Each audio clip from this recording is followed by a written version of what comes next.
So this is my second go at practicing with OBS Studio, and I'm testing out some of the capabilities of it. So what I've got here is a slide with an overlay. Excuse me. So what you can see now is myself with a Google slide overlaid. So up on the top there, there's some text. I can have text appearing just as I would on a Google slide. And the way I want to use this is so that I can speak to the start of some slides, a lecture, and then have the main points that I'd like people to take away within that, and then I might revisit that as we come back again. The next slide, this slide's got a green background and it's been chroma keyed out. The next slide has not got the green background, so the whole thing appears, but I've got some scenes set up, so I can make myself appear at the top there, or I can take myself away.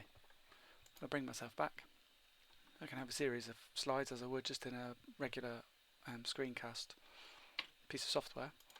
And there's more, and there's me, and I could just keep going. Now I've got to this one.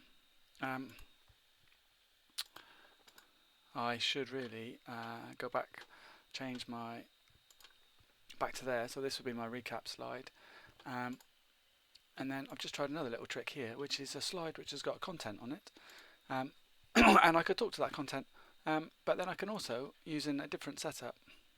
That's not very good, is it? But I could move myself into the middle. And with that was a little bit bigger. And then I could point to maintenance, I could point to contemplation, I could point to determination. It's a bit tricky to do that because I'm pointing in the opposite direction. But there's relapse down there. Right down the bottom there we've got action.